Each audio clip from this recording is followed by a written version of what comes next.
e enviaram Barnabé até Antioquia. Tendo ele chegado, e para surpresa dele, e vendo a graça de Deus, eu falei isso, irmão, por causa da palavra graça aqui no versículo 23.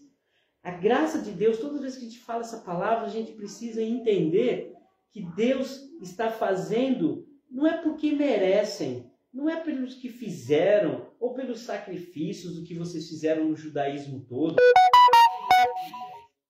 mas a graça de Deus, aquele favor imerecido, alcançou também os gentios. E Barnabé, quando chegou lá em Antioquia, o que ele viu? A graça de Deus.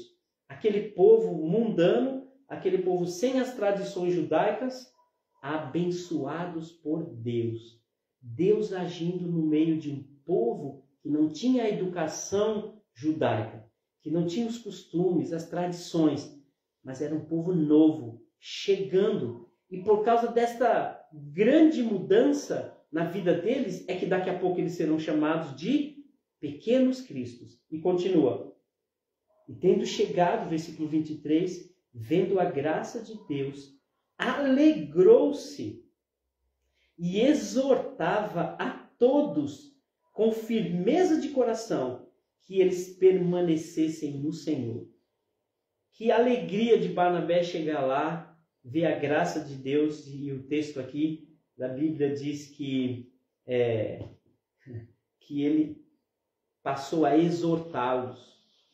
A palavra exortação aqui é dizer claramente, vocês estão indo muito bem, não desistam, continuem permanecendo no Senhor.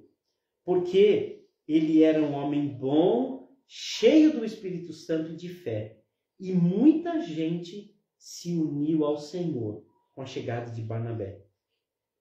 Partiu Barnabé então para Tarso à procura de Saulo.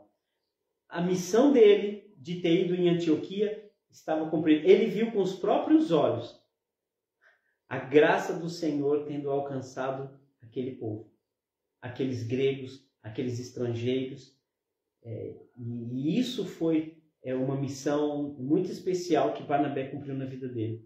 Então agora Barnabé aproveita e vai tirar a limpo outra coisa. Agora ele quer conhecer aquele tal de Saulo que perseguia a igreja. Né? Que maravilha você ver a igreja do Senhor se envolvendo, indo atrás das outras congregações, nas outras cidades, pedindo que todas as congregações fiquem firmes, que permaneçam no Senhor, aquelas mais tradicionais ou aquelas não tão tradicionais, mas que elas ficassem e permanecessem no Senhor. E quando eles viram o homem naquela estratégia de Deus e potencial que o próprio Jesus disse que usaria Saulo, né, para sua honra e glória, agora Barnabé vai lá conferir isso. Né? E provavelmente se unir, e nós já conhecemos que ele se uniu a Saulo para pregar o Evangelho. Tendo encontrado Saulo, versículo 26, levou ele para Antioquia. Opa, que coisa boa! Saulo, tem um campo fértil na Antioquia, tem um monte de gentil lá, então vamos comigo para a gente ensinar aquele povo lá, porque eu sinto que eles vão precisar se firmar na fé. E por todo um ano se reuniram naquela igreja e ensinavam numerosa multidão. Em Antioquia foram os discípulos pela primeira vez chamados cristãos. Talvez em Jerusalém a igreja não ousaria, né? Talvez os judeus da igreja não ousaria, nem o povo ousaria chamar os discípulos de cristãos.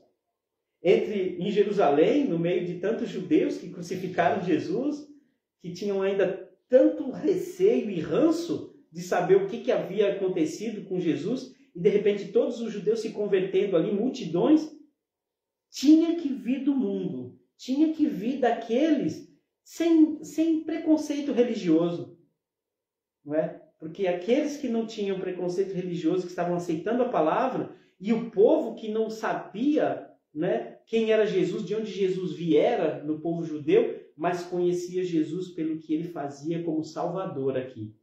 Então, estes, longe de Jerusalém, estes chamaram os discípulos pela primeira vez e cristãos.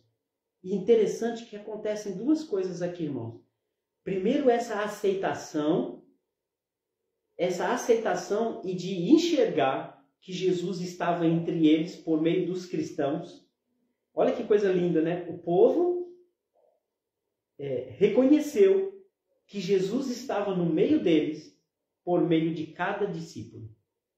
É Jesus presente. Onde tem um discípulo, Jesus está presente. Onde tem a luz, onde tem um cristão, a luz está presente. E é isso que acontece aqui. E a segunda coisa muito importante que acontece aqui é que o Espírito Santo envolveu-os do mesmo jeito que eles foram batizados lá em Atos capítulo 2, foram batizados ali na casa de Cornélio. Mas tem outra coisa que acontece aqui, irmãos, fantástica. O mesmo Espírito que tinha lá, que mudou a vida, que regenerou aquelas pessoas, também os fez participar da comunhão. Lembra, irmãos, nós não falamos disso nas últimas 3 encontros nossos, mas aqui a oferta volta a aparecer como um símbolo de comunhão, que as pessoas dividiam aquilo que tinham. Porque aqui no versículo 27, um profeta chamado Ágapo lá, outro dia a gente pode falar sobre a questão do dom de língua, sobre o dom de profecias, etc. Né? Não é aqui para ponderar sobre a história de Atos. Mas aqui esse profeta anuncia grande fome no mundo, principalmente na Judéia, sob o domínio do rei Cláudio César, que começou a reinar como imperador de Roma no ano 41 depois de Cristo. Mas aqui, esse profeta anunciou uma grande fome no mundo. Mas o que aquela igreja fez?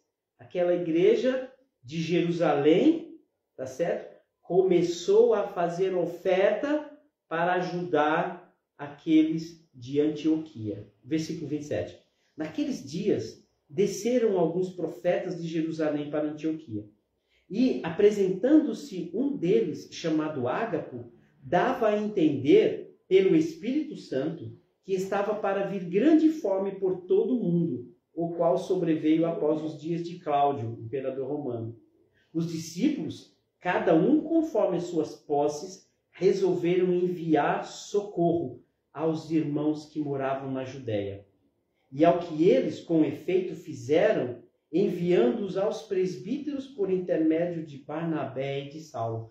Olha a igreja do Senhor, essa igreja cheia do Espírito Santo, envolvida do Espírito Santo de todos os lados, vivenciando a pregação do Evangelho, sem se esquecer de que eles estavam ensinando a palavra, mas também dando pão. Não só de pão viverá o homem, ou não só de toda palavra viverá o homem, mas também de pão. E essa igreja aprendeu a comunhão. E mais do que depressa, sabendo que na Judéia, porque era a região mais pobre do Império Romano, eles já se providenciaram as ofertas para que não faltasse nada para os irmãos. Esse é um texto incrível, maravilhoso, porque aqui começa a narrar este povo maravilhoso, que onde ele está, ele representa Jesus. E esse foi um primeiro teste importante para aquele povo, ali na região fora de Jerusalém. Ofertar para que os cristãos não passassem a mesma fome que provavelmente o mundo passaria. Fica aí entregue esta palavra para os irmãos comentarem, se quiser perguntar e a gente conseguir, outros irmãos aí responder, irmãs, fiquem muito à vontade. Mas que a gente não esqueça, irmãos, ser chamado de igual a Cristo, de pequenos cristos espalhando a terra. Isso mostra que onde nós estamos, a presença do Senhor Jesus também se faz.